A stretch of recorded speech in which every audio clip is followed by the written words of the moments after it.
था वो आप लोगों ने पढ़ा सब? सर मैं पिछले क्लास में नहीं थी। ओके। सर मैं भी नहीं ठीक है, जो ठीक है, तो काफी लोग नए ज्वाइन किए हैं ना। ठीक है, जो लोग पिछली क्लास में थे कौन कौन बताएगा, कोई उनमें से कोई बताएगा क्या क्या टॉपिक्स कवर किए थे हम लोगों ने?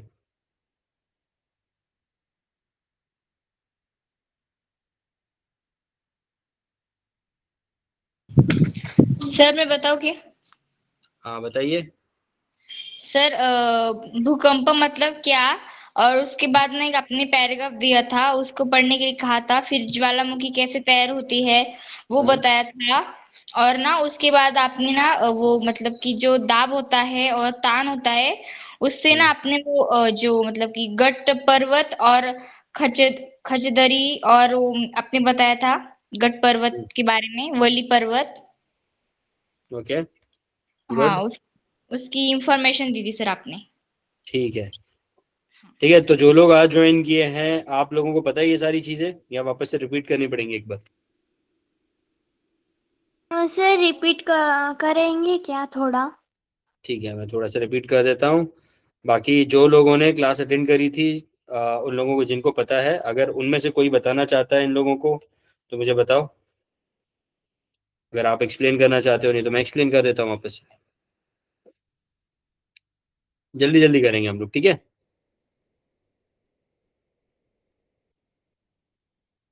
चलो ठीक है, मैं ही बताता हूँ। आप लोग अपनी टेक्स्ट बुक खोल लो, फिर उसको देखते हैं हम लोग, ठीक है। देखो, ये चैप्टर किसके बारे में बात करता है? चैप्टर बात करता है जो मूवमेंट्स होती हैं अर्थ की सरफेस के ऊपर, है ना। यानी जो हलचली होती है। ठीक है, दो तरह की होती है, एक जो अर्थ की सरफेस पे होंगी यानी पृथ्वी की पृष्ठ पे होंगी, या फिर पृथ्वी के अंदर होंगी। तो जो अंदर मूवमेंट्स होती हैं उनको बोलते हैं अंतर्गत हलचली। ठीक है। मैं आपके साथ में स्क्रीन शेयर करता हूँ, एक सेकेंड आप लोगों को।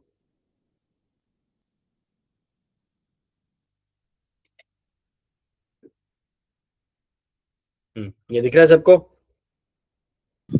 Yes yes sir. सर। ठीक है। Yes sir. हम्म अब ये जो दो तरह के मूवमेंट्स होते हैं, जो दो दो हलचल होती हैं, कौन कौन यस सी होती सर। है? हाँ जी। क्या बोल रहे हो? अच्छा, हाँ, ठीक ठीक ठीक, समझ आ गया। तो दो कौन कौन सी होती हैं? ये दो मूवमेंट्स होती हैं। एक होता है दाब। दाब यानी जब हम एक ही डायरेक्शन में दोनों की दोनों तरफ से फोर्स लगाना शुरू करते हैं, जब जोर लगाते हैं।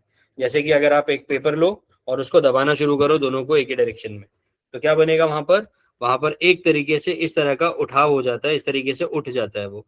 ठीक है, इसको क्या बोलते हैं? हम फोल्ड माउंटेन बोलते हैं। या कौन सा पर्वत बोलते हैं? कौन बताएगा कौन सा पर्वत है ये? गट पर्वत। घाट पर्वत, वेरी गुड, ठीक है। तो ये फोल्ड माउंटेन है। ठीक है। अब यहाँ पर अगर मैं इन दोनों फोर्सेस को ऑपोजिट डायरेक्शन में खींचना शुरू कर दूं तो क्या होगा? ये बीच में से फट जाएगा, फटेगा। तो उसकी वजह से क्या होगा? यहाँ पर एक ब्लॉक बन जाएगा। ठीक है। वो जो वैली बनती है, वो जो ब्लॉक एक बड़ा सा रिफ्ट वैली बनता है, उसको बोलते हैं खजतरी। ठीक है। और उस तरीके से जो पर्वत बनेगा उसको क्या बोलते हैं?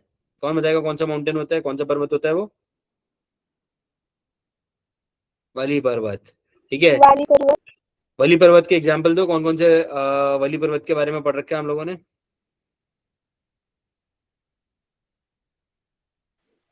Himalaya, Aravalli, Rocky, Aedes. ठीक है, ये सारे वली पर्वत। और गट पर्वत?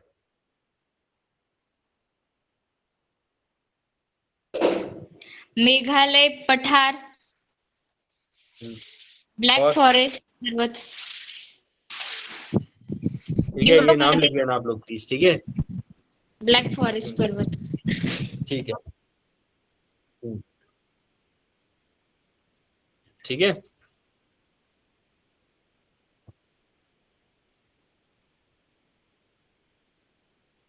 अब यहीं पर ही अगर आप देखो तो इस तरह का जो जब इस तरीके से ये तान की वजह से जो यहाँ पर ये हिस्सा जब नीचे की तरफ चला जाता है, तो दोनों तरफ आपको क्या मिलते हैं? दो उठे हुए हिस्से मिलते हैं जिसको बोलते हैं विभंग। ठीक है। ये देखो यहाँ पर भी आपको विभंग देखने को मिलेगा। विभंग यानी कि फॉल्ट्स। ये जो फॉल्ट होती है, ये लाइन होती हैं जिनके जिनके आसपास जो हिस्सा है वो या तो नीचे की तरफ दब गया है या तो वो ऊपर की तरफ उठ गया है। ठीक है। और यहीं पर ही आपको क्या मिलते हैं, आपको ब्लॉक माउंटेन्स मिलते हैं जिनको गट पर्वत बोला जाता है। यानी कि ये बड़े बड़े ब्लॉक्स हैं, बड़े बड़े गट हैं जिनसे ये पर्वत बने हैं। ठीक है। अगर इस तरह पे ये जो यहाँ पर आपको नीचे की तरफ धसा हुआ हिस्सा दिख रहा है, इसके ऊपर अगर कोई पानी या रिवर वगैरह या नदी वगैरह बहने लगे तो उसको क्या बोलते हैं, रिवर वैली या फिर खचदरी। ठीक है। तो ये जो वैली बनेगी यहाँ पर उसको खचदरी बोलेंगे हम लोग। आया समझ में इतना, यस। जो लोग फर्स्ट टाइम। ठीक है। तो वैसी खचदरी से बहने वाली इंडिया में कौन सी रिवर है, नर्मदा नदी। ठीक है। यस, वो जो नदी है नर्मदा। वो इस तरह के खचदरी से नर्मदा। फ्लो करती है। इसको रिफ्ट वैली भी बोला जाता है। Tapi, very Tapi good. नदी। तापी एक रिवर है जो इस तरह के रिफ्ट वैली से फ्लो करती है। ठीक है। अब उसके बाद हम लोगों ने देखा था कि जो कॉन्टिनेंट बिल्डिंग मूवमेंट्स होती हैं या खंड निर्माणकारी हलचली कौन सी होती हैं। ये वो हलचली होती हैं या मूवमेंट्स होती है जिसकी वजह से बड़े बड़े खंड बनते हैं, भूखंड बनते हैं, जिनको हम लोग क्या बोलते हैं, कॉन्टिनेंट्स। ठीक है। तो हम लोगों ने पढ़ा था कि कितने कॉन्टिनेंट्स हैं और वो कैसे बने हुए हैं। अलग अलग टाइप की प्लेट्स होती हैं। ठीक है। तो वो जो प्लेट्स होती हैं, जैसे ये एक कॉन्टिनेंटल या खंड प्लेट है और ये एक ओशियानिक या आपकी समुद्री प्लेट है। तो जब ये दोनों एक दूसरे के पास आएंगी तो एक प्लेट दूसरी प्लेट के ऊपर राइज कर जाती है और इस तरीके से निर्माण होता है किसका, पहाड़ों का यहाँ पर। और ये जो पूरा का पूरा पार्ट है ये क्या बन जाएगा, एक बहुत बड़ा भूखंड बन जाएगा या खंड बन जाएगा। जैसे कि एशिया खंड हो गया, अफ्रीका खंड हो गया, अमेरिका, नॉर्थ अमेरिका हो गया, साउथ अमेरिका हो गया। ठीक है। तो ये जो जिस तरह की ये जिन हलचलों से या मूवमेंट से इस तरह के खंड बनते हैं उनको हम लोग क्या बोलते हैं, उनको बोलते हैं खंड निर्माणकारी हलचली। ठीक है।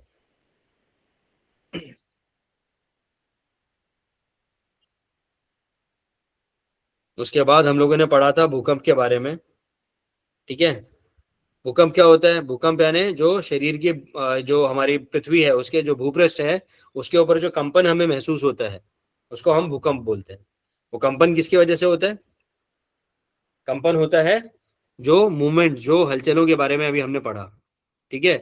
तो ये कहाँ पे शुरू होता है, ये शुरू होता है पृथ्वी की सतह के नीचे, मेंटल के आसपास, है ना। तो जिस पॉइंट पर ये शुरू होता है उस पॉइंट को क्या बोलते हैं, अर्थ के नीचे या सरफेस के नीचे जिस पॉइंट पे शुरू होता है उसको क्या बोलते हैं हम लोग, भूकंप भूकंप नाभिक। नाभि। और भूकंप नाभि के सीधे ऊपर जिस पॉइंट पे भूपृष्ठ पे सबसे पहले हमको एक कंपन महसूस होती है उसको क्या बोलते हैं, भूपृष्ठ। भूपृष्ठ तो पूरी की पूरी सतह है। उपकेंद्र। भूक अच्छा, हाँ, लहरी। अपिकेंद्र, अपिकेंद्र बोलते हैं उसको। ठीक है। वो जगह जहां पर भूकंप नाभि के ठीक ऊपर, ये देखो यहाँ पर उसके सीधा ऊपर जो जगह यहाँ पर आपको दिख रही है जहां पे सबसे पहले हमको ट्रेमर्स या कंपन फील होगा उसको क्या बोलते हैं, उसको बोलते हैं भूकंप अपिकेंद्र। ठीक है। और जब भी भूकंप आता है तो भूकंप को हम लोग रिकॉर्ड करने के लिए जिस इंस्ट्रूमेंट को यूज करते हैं, जिस यंत्र को हम लोग यूज करते हैं उसको क्या बोलते हैं हम लोग, रिस्टर। नहीं, रिकॉर्ड करने के लिए। भूकंप को रिकॉर्ड कैसे करते हैं, भूकंप को इस तरीके से रिकॉर्ड करते हैं ना, ये इस तरीके से वेव्स बनती है। सिस्मोग्राफ। हाँ, क्या बोलते हैं, सीस्मोग्राफ। वेरी गुड, क्या बोलते हैं उसको, सीस्मोग्राफ। ठीक है। सिस्मोग्राफ। और भूकंप का जो मैग्नीट्यूड है, उसका जो वेग है, उसको कौन से स्केल पे नापते हैं, उसको नापते हैं रिश्टर स्केल के ऊपर। ठीक है। तो ये दोनों चीजें याद रखना। रिश्टर से स्केल किस लिए यूज कर रहे हैं हम लोग, उसका वेग नापने के लिए, उसकी गति नापने के लिए। ठीक है। या तीव्रता नापने के लिए, उसके लिए हम लोग यूज कर रहे हैं क्या, रिश्टर स्केल। और जिस यंत्र को हम यूज करते हैं रिकॉर्ड करने के लिए वेव्स को, उसको हम लोग बोलते हैं सीस्मोग्राफ। आया समझ में। Yes sir. हम लोगों ने ये यस भी सर। पढ़ा था कि भूकंप जो है, अर्थक्वेक जो है या भूकंप जो है, उसमें 3 तरह की लहर बनती है। ठीक है। कौन कौन सी, सबसे पहले होती है पी या प्राइमरी लहर। ठीक है। उसके बाद में होती है सेकेंडरी लहर या ये प्री पी या प्राइमरी या प्राथमिक लहरी। ठीक है। उसके बाद में होती है सेकेंडरी या द्वितीयम लहरी। और तीसरी जो वेव होती है उसको हम बोलते हैं भूपृष्ठ लहरी, सरफेस या एल वेव्स। ठीक है। जल्दी से मैं आपको बता देता हूँ कि ये वेव्स क्या क्या करती है। अब जो प्राथमिक लहरी है उसका नाम ही बता रहा है, सबसे पहले कौन सी लहर बनेगी, ये वाली लहर बनेगी। जब आपके घर में अगर आप कोई बहुत बड़ा सा पत्थर लो और वो जब जमीन पे गिरेगा तो जमीन पे थोड़ा सा तो वाइब्रेशंस होंगी ना, कंपन होगा कि नहीं होगा? होगा। Yes sir. Yes sir. जैसे अगर आप लोग घर में बैठे हो, आपके हाथ में कोई एक बड़ा सा या क्रिकेट का बॉल है, ठीक है, या हॉकी का बॉल है, उसको आप दीवार पे मारोगे तो दीवार हिलती है कि नहीं हिलती है? हिलती है। यस जो कंपन होता है किसकी वजह से होता है? वो होता है एनर्जी वेव्स की वजह से, है ना, जो ऊर्जा लहर है उसकी वजह से। अब ऊर्जा लहर जब एक जगह से दूसरी जगह ट्रैवल कर रही है, उसकी वजह से वो पूरी दीवार को हिला रही है। जितने जोर से बॉल लगेगी उतनी जोर से दीवार हिलेगी। यही होता है ना? Yes sir. तो वैसे ही भूपृष्ठ के नीचे जब दो प्लेट्स आपस में टकराती हैं, ठीक है, जो दो भूपट्टियां हैं वो आपस में टकराती है तो क्या होती है? एनर्जी वेव रिलीज होती है, बहुत सारी जो ऊर्जा है वो रिलीज होती है। इसकी वजह से कुछ वेव्स, कुछ लहरें बनती हैं।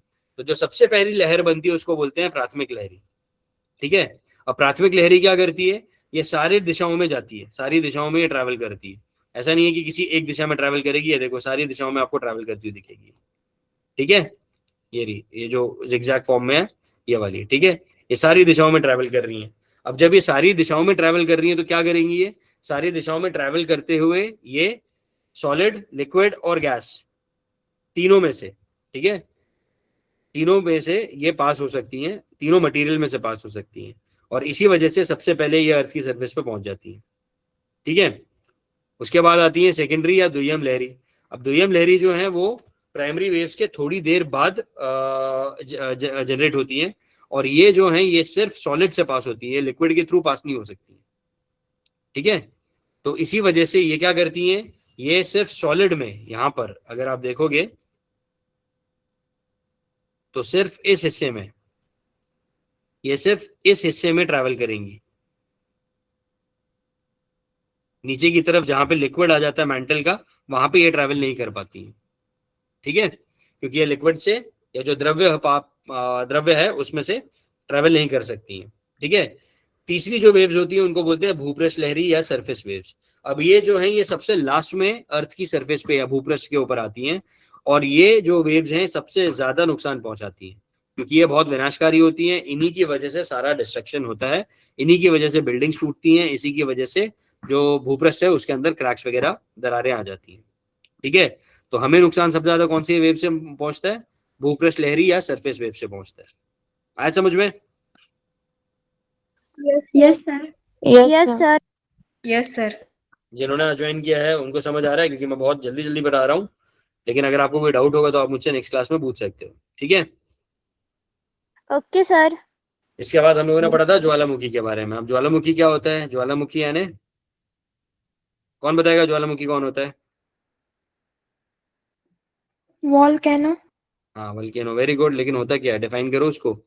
बताया था ना मैंने आपको। सर मैं बताऊं? हाँ बताओ। पृथ्वी प्रावरणातून तप्त शिलारस, वायू, राख व पाण्याची वाफ इत्यादी पदार्थ भूपृष्ठावर बाहेर येण्याच्या प्रक्रियेला ज्वालामुखी म्हणतात. वेरी गुड, ठीक है। भूपृष्ठ का वो हिस्सा जहां से, जो पृथ्वी है उसके अंदरूनी भाग से मैग्मा, ठीक है, जो द्रव्य पदार्थ होता है वो पृथ्वी की सतह पर आ जाए, उसे हम क्या बोलते हैं? उसे हम ज्वालामुखी बोलते हैं, ठीक है।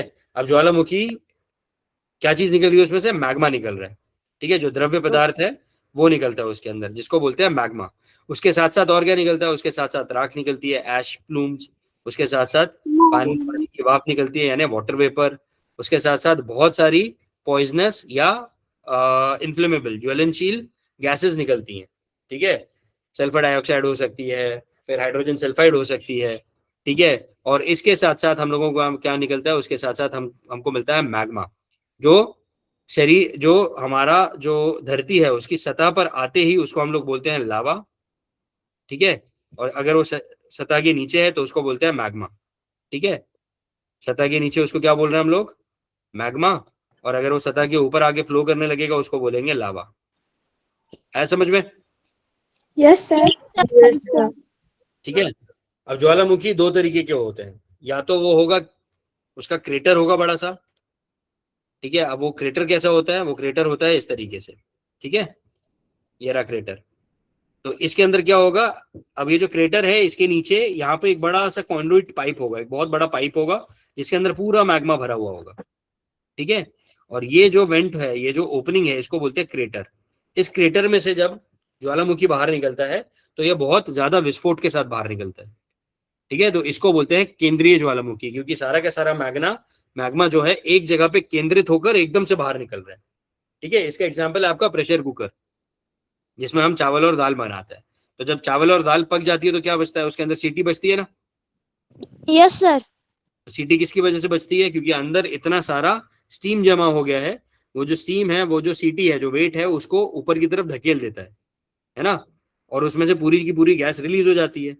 अगर आप सीटी ना लगाओ तो क्या होगा, या सीटी आपकी नहीं बजी तो क्या होगा, कुकर फट जाएगा, फटेगा कि नहीं, फटेगा। यस है सर। ना। अगर सीटी नहीं लगाओगे तो क्या होगा, सीटी नहीं लगाओगे तो आपके चावल नहीं पकेंगे कभी, है ना। तो अगर ये जो क्रेटर है आपका, ये ऊपर से ब्लॉक हो जाता है, मतलब धीरे धीरे समय के साथ में इसके ऊपर बहुत सारी चीजें, पत्थर जम जाएंगे, मिट्टी जम जाएगी, कभी कभी पानी भी आ जाता है। ठीक है, तो इसकी वजह से क्या होता है, जब ये ब्लॉक होता है तो मैग्मा को यहाँ पर एक बहुत जोर से झटका देना पड़ता है, एक जोर से फोर्स लगाना पड़ता है। जब वो फोर्स लगाता है तो वो किसके साथ, एक विस्फोट के साथ बाहर निकलता है, और इसको बोलते हैं केंद्रीय ज्वालामुखी। तो यहाँ पर जो आपको एग्जाम्पल दिए हुए हैं, जैसे कि जापान में फुजियामा हो गया, तंजानिया में किलिमंजारो हो गया, ये सारे के सारे जो ज्वालामुखी हैं ये सेंट्रल या केंद्रीय ज्वालामुखी है, क्योंकि एक केंद्र से सारी की सारी एनर्जी रिलीज हो रही है। और उसके साथ साथ क्या निकल रहा है, उसके साथ साथ मैग्मा निकल रहा है, उसके साथ साथ पानी की भाप निकल रही है, उसके साथ साथ बहुत सारी ऐसी गैसेस निकल रही है जो पॉइजनस हो सकती है। ठीक है, आया समझ में। Yes sir. Yes yes sir. इसके बाद जो दूसरे टाइप का ज्वालामुखी होता है उसको हम बोलते हैं भेगीय ज्वालामुखी। भेगीय यानी फिशर्स। अब फिशर्स कैसे होते हैं, इस तरीके के होते हैं, ये क्रैक्स होते हैं, जमीन के ऊपर दरारें होती हैं जिनमें से आसानी से लावा बाहर निकलने लगता है। तो यहाँ पर कोई विस्फोट नहीं होता, यहाँ से लावा जैसे ही गर्म होगा वो बाहर की तरफ आने लगेगा, उसको एक वेंट मिल जाएगा, वो बाहर की तरफ आएगा और बहुत तेजी से पूरे की पूरी सतह पर फैलना शुरू कर देता है। तो इसको बोलते हैं भेगीय ज्वालामुखी। ठीक है, अब इसमें क्या होता है, इसमें लावा चारों तरफ इक्वली फैलना शुरू हो जाता है, मतलब चारों तरफ फैलेगा, इवन यहाँ पे भी जाएगा, यहाँ पे भी जाएगा, आगे भी जाएगा, पीछे भी जाएगा, तो चारों तरफ फैलना शुरू हो जाएगा। तो क्योंकि ये चारों तरफ फैलना शुरू हो जाता है तो ये क्या बनाता है, ये बनाता है बड़े बड़े लावा शील्ड्स। ठीक है, जैसे कि भारत का जो दक्कन पठार है उसके अंदर ये फिशर ज्वालामुखी से ही बना है। ठीक है, आया समझ। और जो हम लोगों ने केंद्रीय ज्वालामुखी देखा है वो क्या बनाएगा, वो हमेशा बनाएगा इस तरह के पहाड़, माउंटेन्स बनाएगा, जिसको हम वल्केनिक माउंटेन्स बोलते हैं, जैसे माउंट किलिमंजारो या फिर फुजियामा, जिसका एग्जाम्पल आपको बुक में दिया हुआ है। ठीक है,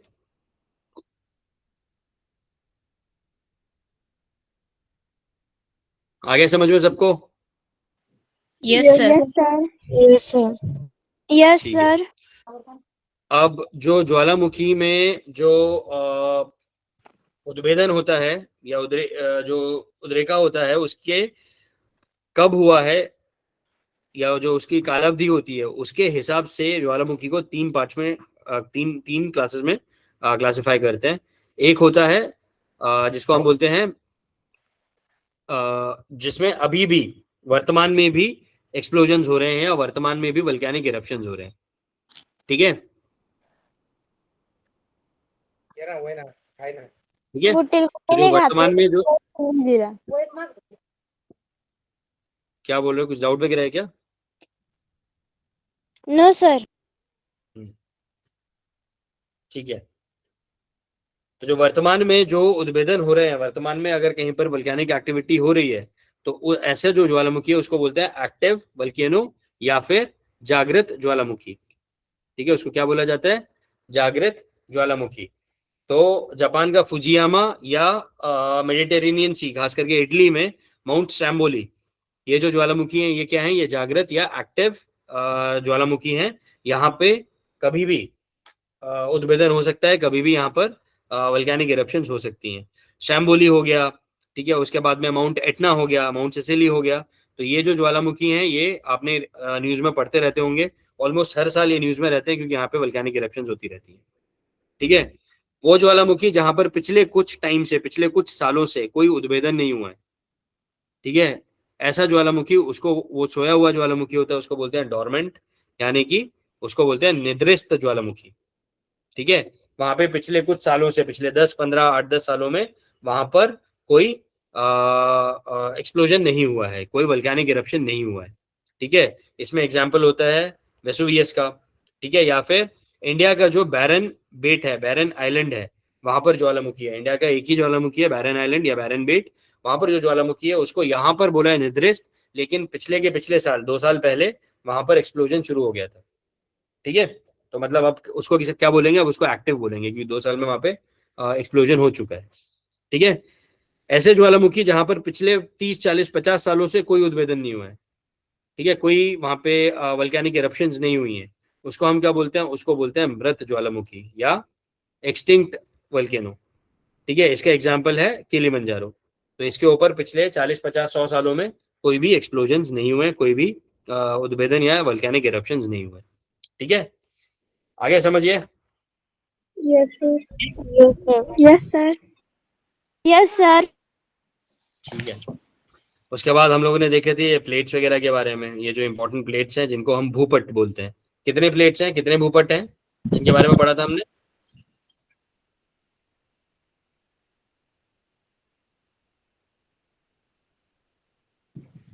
सर 7। 7। कौन कौन से,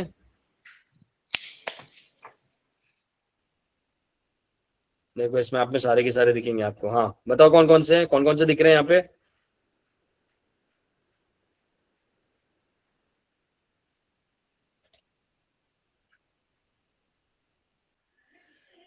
south Africa, north Africa, north and Africa नहीं है, साउथ अमेरिका और नॉर्थ अमेरिका है, ये जो आप बोल रहे हो, ये वाली जो प्लेट्स हैं ये साउथ अमेरिका और नॉर्थ अमेरिका है, ठीक है। ऑस्ट्रेलिया ठीक है। एंड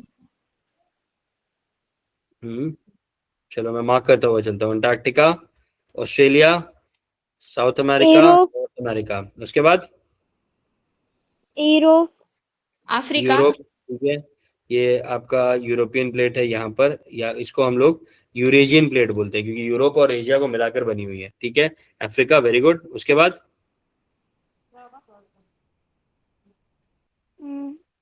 दक्षिण ये हो गई, अमेरिका। नहीं हो गई, वो 6 प्लेट्स हो गई, देखो ये एक हो गई, ये 2 हो गई, ये 3 हो गई, पैसिफिक। हाँ वेरी गुड, पैसिफिक प्लेट, ठीक है, ये 5 हो गई, ये 6 हो गई, और 7वीं प्लेट आपको यहाँ पर पैसिफिक प्लेट दिख रही है, पैसिफिक भूपट दिख रहा है, ठीक है। तो अगर आप गौर से देखो तो ये प्लेट जो है एक दूसरे से, यहाँ से ये जो प्लेट बाउंड्रीज हैं यहाँ पर एक दूसरे से जुड़ी हैं कि नहीं, मैंने आपको बताया था आपके घर में टाइल्स भी ऐसी जुड़ी हुई है ना।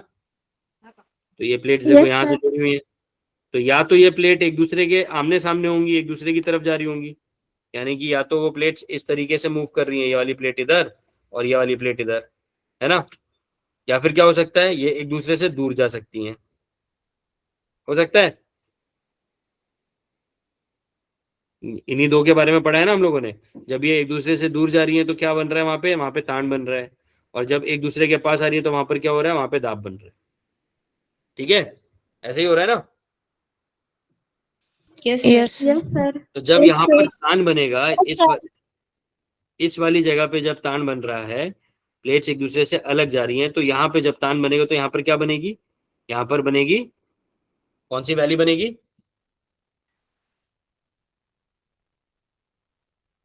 खचदरी, राइट, वही बनेगा ना यहाँ पे, फॉल्ट यस बनेगा यहाँ सर। पे। जब यहाँ पे फॉल्ट बनेगा तो यहाँ से मैग्मा निकलना आसान हो जाएगा, होगा।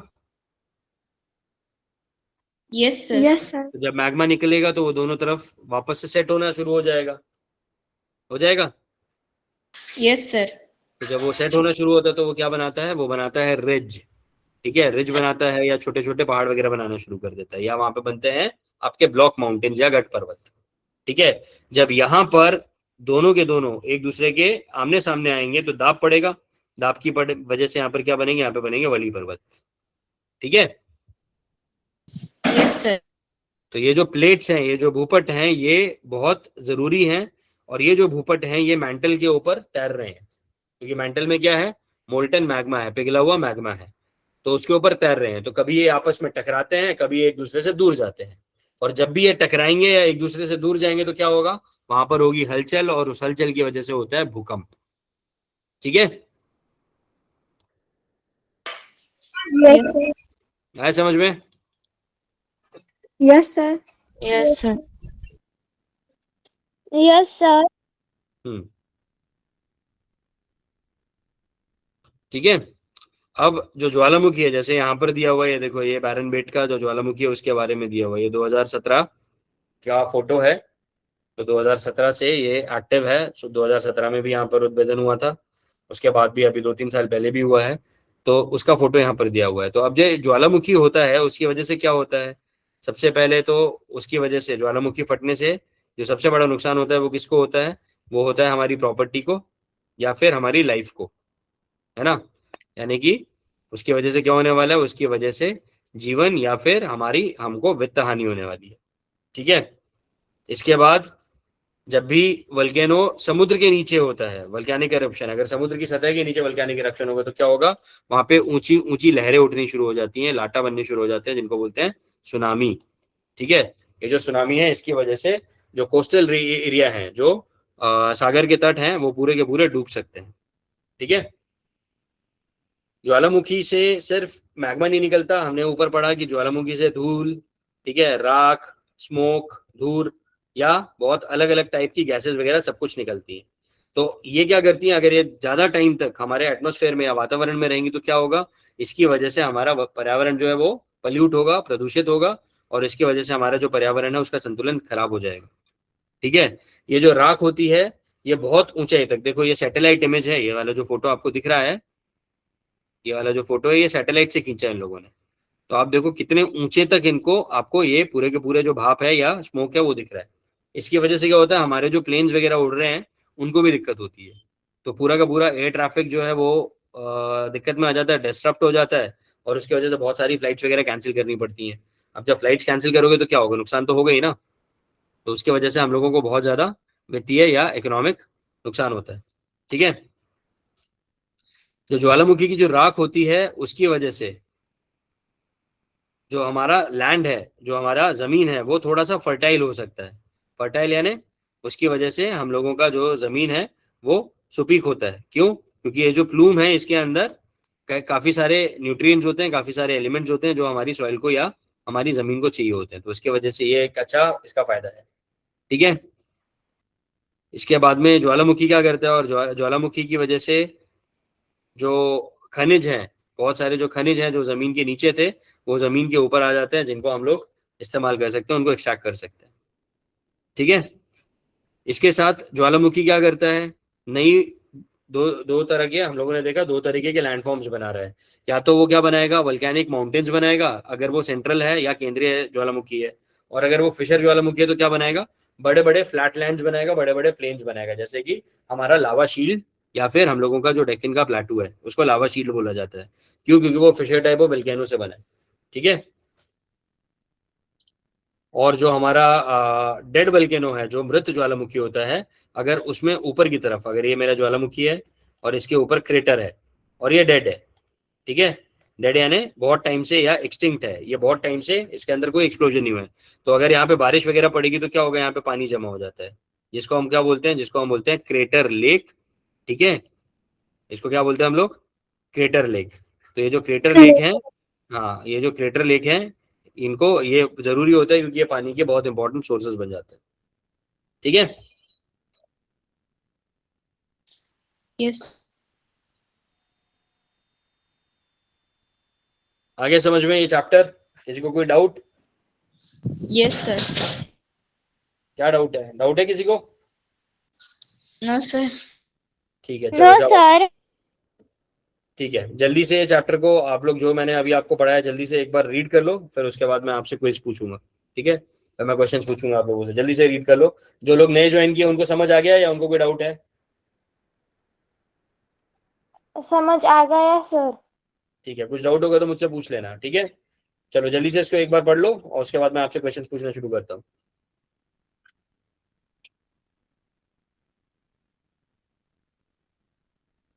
सर कहाँ से कहाँ तक पढ़ना है? आपको ज्वालामुखी पढ़ना है बस, क्योंकि उससे पहले तो पढ़ लिया था ना आप लोगों ने। यस। ये पढ़ लिया था, प्राथमिक लहरी, द्वितीय लहरी और भूपृष्ठ लहरी पढ़ा था। Yes sir. हाँ, तो जल्दी से भूकंप पढ़ लो, फिर मैं आपसे क्विज पूछ रहा हूँ अभी।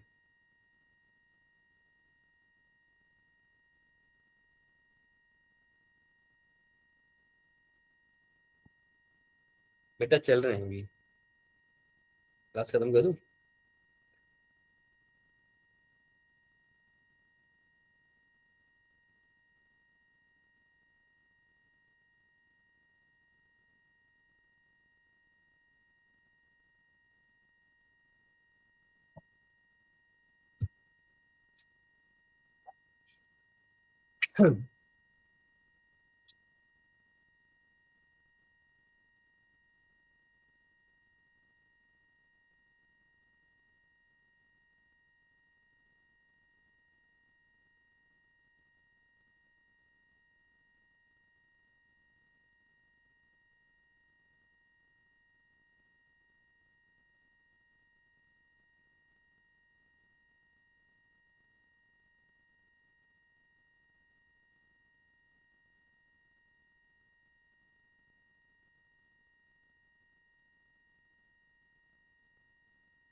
पढ़ लिया?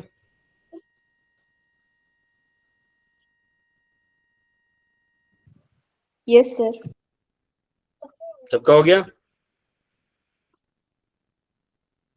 Yes sir. ठीक है, यस यस सर।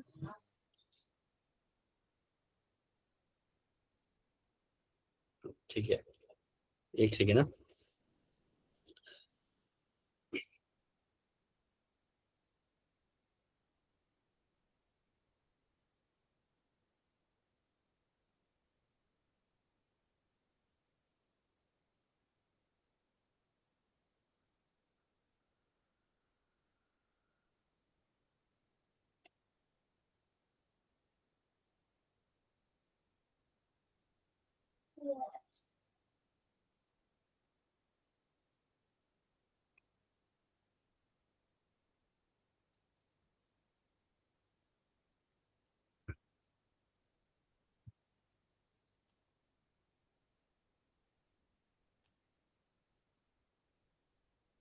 ठीक है, चलो मैं शेयर करता हूँ आप लोगों के साथ में ये वाला पार्ट। एक एक करके मुझे आंसर्स देना, ठीक है? जिसको पता है वो हैंड रेस करना या तो आंसर बता देना। चलो पहला क्वेश्चन कौन बताएगा इसका आंसर पहले वाले क्वेश्चन का? सर मैं बताऊं? हाँ बताओ।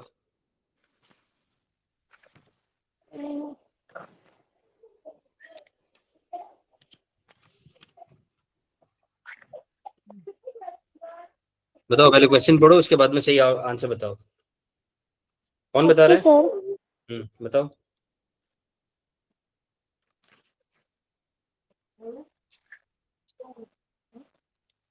दिख रहा है नहीं ये आपको? मैं और बड़ा करूं? चलो पढ़ो।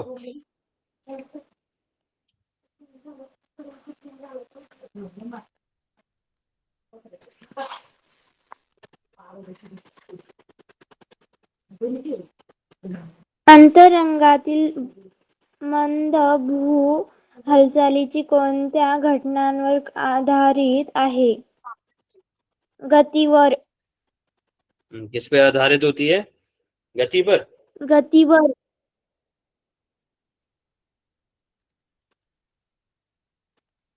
गति पर आधारित होती है कि डायरेक्शन दिशा पर? गती पर. गति पर, ठीक है। अगला वाला, नेक्स्ट।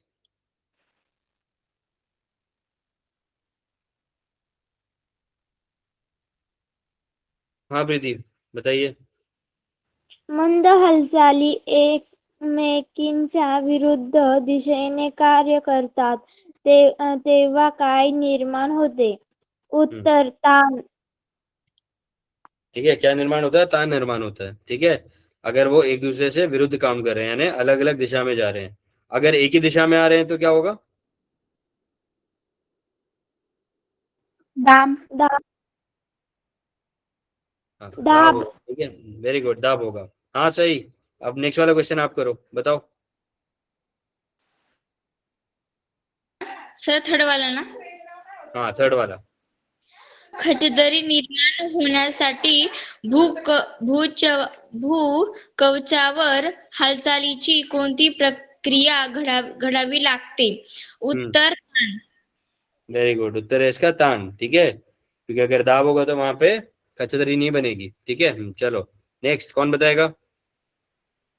सर मैं बताऊं प्रीति? हाँ प्रीति बताइए। ये एक पुढील सेकंड पैकी प्रीति, एक सेकंड, श्रुति ने भी हाथ रेस किया हुआ है। श्रुति आप बताओ, चलो प्रीति आप नेक्स्ट वाला बताना, ठीक है।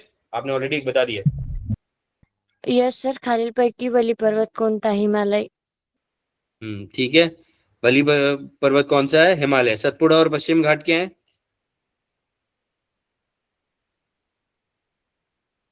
सतपुड़ा मैंने आपको बताया ना, रिफ्ट वैली वहीं पर ही है, खचदरी वहीं पर ही है, ठीक है। तो कौन से पर्वत होंगे? वो घट पर्वत है, ठीक है। गुड। अगला प्रीति आप बताओ, चलो। बताऊ? हाँ बताओ बताओ। विस्तीर्ण पाठाची निर्मिती ही कोणत्या प्रकारच्या भूहालचालीवर परिणाम आहे? हम्म खड खड निर्माकारी. हाँ, खंड निर्माणकारी, ठीक है। खंड निर्माणकारी है कि पर्वत निर्माणकारी है? खंड निर्माणकारी। जो प्लेटूज बनते हैं, जो पठार बनते हैं, किसकी वजह से बनते हैं? खंड निर्माणकारी से। खंड तो कॉन्टिनेंट बनाएगा, एशिया खंड, ठीक है, America, north America, south America, वो बनेंगे। पर्वत निर्माणकारी। पर्वत पर्वत निर्माणकारी होगा, निर्माणकारी। ठीक है। पर्वत निर्माणकारी होगा, क्योंकि जो प्लेटूज हैं, जो पठार हैं, वो कैसे बनते हैं? या तो फॉल्ट से बनेंगे या तो फोल्ड होके बनेंगे, ठीक है। ऐ समझ? Yes sir. ठीक यस है, सर। ठीक है।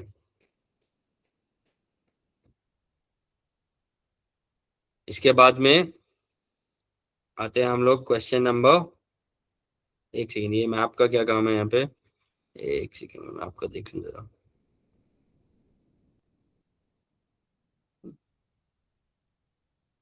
ठीक है। इसके बाद आओ क्वेश्चन नंबर 3 पे, तीसरा वाला जो क्वेश्चन है।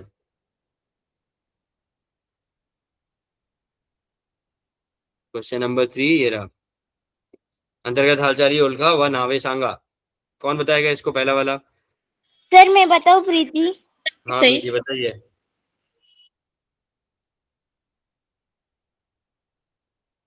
बताओ। सर मैं बताओ कि सही। हाँ बताओ, सही बताओ ना। पहला वाला बताओ, किनारी भाग सुनामी लाटा निर्माण होतात, किसकी वजह से होती है? शीघ्र शीघ्र भूहलचाल। किसकी वजह से? भूकंप भूकंप की वजह से। की ठीक है। दूसरा, हिमालय हा वली पर्वताचे उदाहरण आहे, कौन से? मंद मंद भूहलचाल। पर्वत निर्माणकारी हालचाली। वेरी गुड, ठीक है, पर्वत निर्माणकारी हलचली, ठीक है। थर्ड वाला है शीघ्र भू हालचाली ज्वालामुखी। ठीक है, वेरी गुड। उससे क्या हो रहा है? उससे मैग्मा, ठीक है, हाँ जो मैग्मा। शिलारस है वो बाहर फेंकला जाता है, यानी मैग्मा बाहर आता है। और जो लास्ट वाला है वो क्या है? मंद भू मंद हालचाली भूहलचाल। पर्वत निर्माणकारी हालचाली। ठीक है। रिफ्ट वैलीज किसकी वजह से बनते हैं? मंद भूहलचाली। वेरी गुड, स्लो मूवमेंट्स, ठीक है। चलो, अब ये जो लास्ट में मैप है ये खत्म करते हैं जल्दी से। मैप वर्क के ऊपर देखते हैं हम लोग। मैं आपको कंट्रीज बताता हूँ, आप मैप आता है ना आप लोगों को एग्जाम में, है ना? Yes ma'am. सर तो ये मैप वर्क खत्म करते हैं जल्दी से। अब देखो यहाँ पर आपको ये पूरा के पूरा कॉन्टिनेंट वगैरह दिए हैं, इसको मैं कम कर देता हूँ और इसके बाद में हम इस पर मैप मार्किंग कर लेंगे, ठीक है। चलो, ये मैप हो गया आपका। अब एक एक करके देखते हैं। सबसे पहला है आपका माउंट किलिमंजारो। किलिमंजारो कौन सी जगह पर है? अभी देखा हम लोगों ने, कहाँ पर है वो? अफ्रीका में। अफ्रीका में कहाँ पर? तंजानिया, है ना? तो यहाँ पर कहीं पर माउंट किलिमंजारो है, ठीक है, यहाँ पर, ठीक है। दूसरा है mid Atlantic earthquake zone. Atlantic, mid Atlantic यानी कि, एक सेकेंड, मिड अटलांटिक यानी मध्य अटलांटिक भूकंप क्षेत्र। तो मिड अटलांटिक कहां पर है? अटलांटिक ओशन कहां पर दिख रहा है आप लोगों को? ये पूरा का पूरा अटलांटिक ओशन है कि नहीं? Yes sir. और मिड अटलांटिक यानी उसके बीच में, तो ये जो बीच में है यहाँ पर, इसको मिड अटलांटिक रिज भी बोला जाता है। इसके बारे में एक डॉक्यूमेंट्री है यूट्यूब पे, अगर आपको टाइम मिलेगा ना कभी, तो नेट जियो का या डिस्कवरी चैनल का बहुत अच्छा डॉक्यूमेंट्री है, इसके बारे में पढ़ना, बहुत इंटरेस्टिंग है ये। तो यहाँ पर आपको एक रिज मिलता है जिसको बोलते हैं मिड अटलांटिक रिज, और वहां पर भूकंप आते रहते हैं, ठीक है। तो ये वाला जोन जो है, ये है आपका मध्य अटलांटिक भूकंप क्षेत्र, ठीक है। उसके बाद में है माउंट फूजी। माउंट फूजी कहां पर है?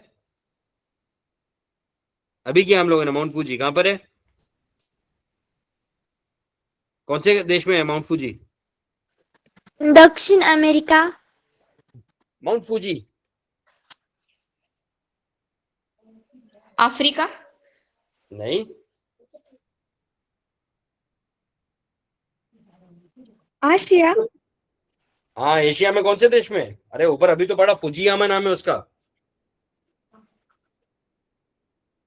Mount Fuji, mount Fujiyama same है। कहाँ कहाँ पर है वो? जापान में, है ना? है कि नहीं? यस हे सर। हाँ वो जापान में है। और जापान कहाँ पर है? यहाँ पर, ये रहा, यहाँ पे कहीं पे माउंट फूजी है, ठीक है। उसके बाद में है, समझ आ रहा है कि नहीं है आप लोगों को? Yes sir. उसके बाद में है क्राकाटोआ। क्राकाटोआ कहाँ पर है? ये भी अभी पढ़ा हम लोगों ने, माउंट क्राकाटोआ कहाँ पर है?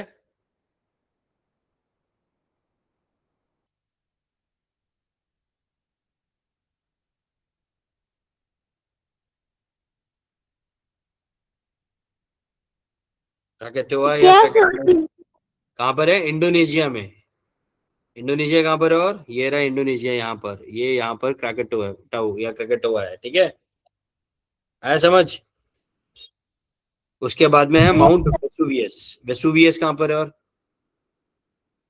मैंने अभी आपको बताया इटली में है ना। इटली कहाँ पर है? और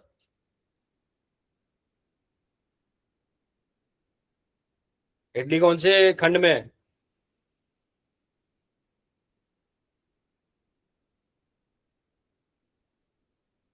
यहाँ पर, ये जो पार्ट दिख रहा है आपको यूरोप का, ये वाला हिस्सा, यहाँ पर वेसुवियस है, ठीक है।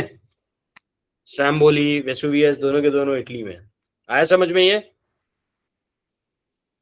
Yes sir. आप लोग मार्क कर लो, नहीं तो अगर आपको देश, हाँ प्रीति आपने हाथ रेस कर रखा है, और अभी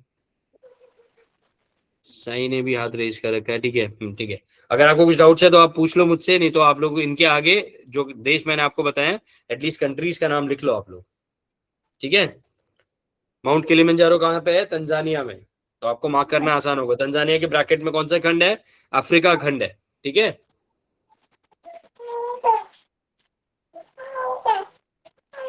ऐसे ही मध्य अटलांटिक भूकंप क्षेत्र कहाँ पर है? अटलांटिक महासागर में। माउंट फूजी जापान में, क्राकेटावा या क्राकेटावा जो है वो इंडोनेशिया में, और माउंट वेसुवियस इटली में, ठीक है।